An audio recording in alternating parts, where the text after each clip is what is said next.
로마서. 이 서신은 이전에 다소 출신 사울로 알려졌던 사람이 저술한 가장 길고 중요한 글 중 하나입니다. 그는 바리새파에 속한 유대인 랍비였는데요. 모세의 율법과 유대 전통에 열정적이고 헌신적이었습니다. 그는 예수님과 그분의 제자들을 위협으로 여겼습니다.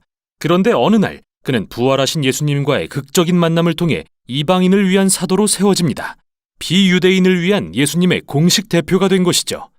그래서 그는 이제 로마식 이름인 바울로 불리며 고대 로마 제국 전역을 다니면서 부활하신 왕 예수님을 전하고 자신의 제자들을 교회라 불리는 새로운 공동체로 세워갑니다.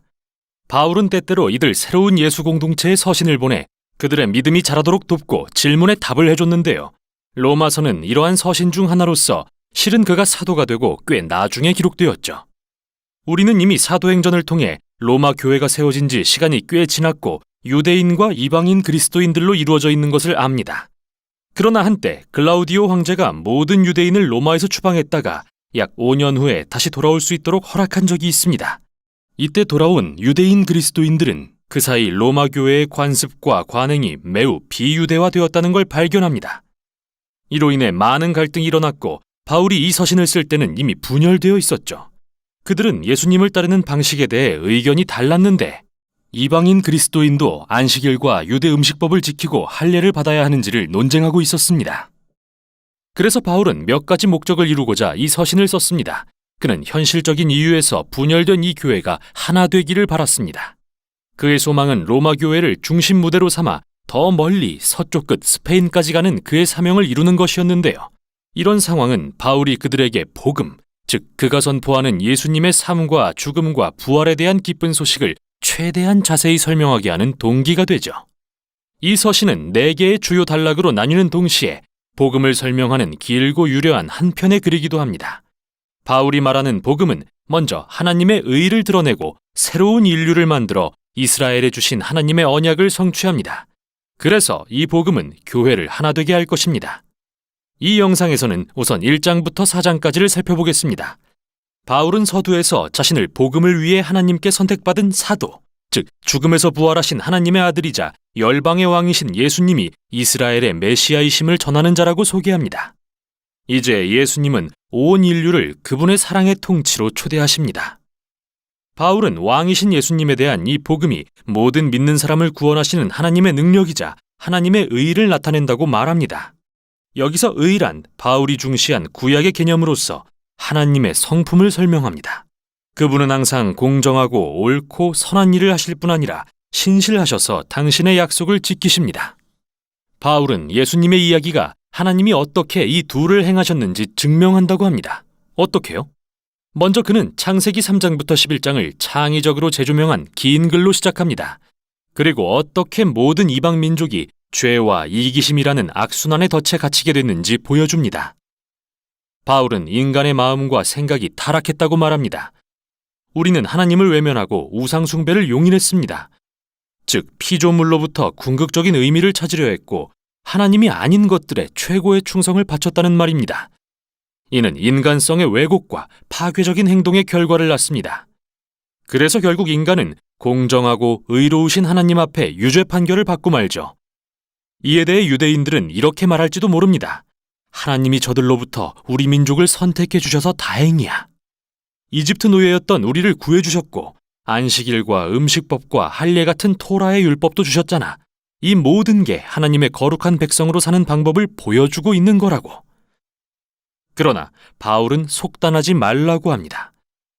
그는 토라와 구약의 나머지 줄거리를 회상하면서 이스라엘도 여느 이방 민족과 마찬가지로 죄와 우상 숭배로 가득하고 도덕적으로 타락했음을 보여줍니다. 사실 이스라엘의 죄는 이방인들보다 더 무겁습니다. 율법을 받은 민족으로서 더 잘 알고 있어야 하니까요. 그래서 바울의 결론은 인류는 이방인과 유대인 모두 절망스러운 덫에 갇혔으며 하나님 앞에 죄인이라는 겁니다. 하지만 그게 마지막은 아닌데요. 예수 그리스도의 기쁜 소식이 하나님의 응답입니다. 인류의 유죄를 면하게 하고자 예수님이 이스라엘의 메시아로 오셔서 모든 이의 죄를 위해 희생하셨습니다.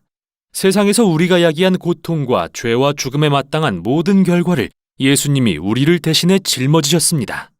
그리고 죽음에서 부활하심으로 모든 걸 이기시고 누구나 누릴 수 있는 부활의 새 생명을 주셨습니다. 예수님이 우리처럼 되셔서 우리가 그분처럼 되게 하신 것이죠.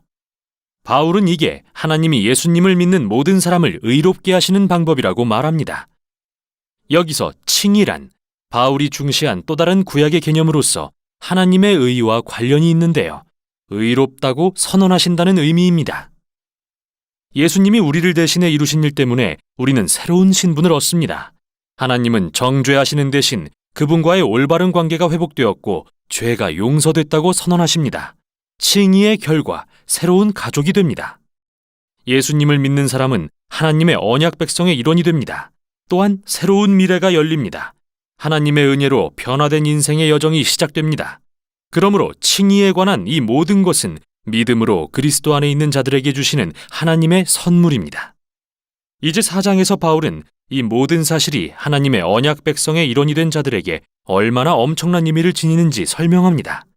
그는 창세기 15장의 아브라함 이야기로 돌아갑니다.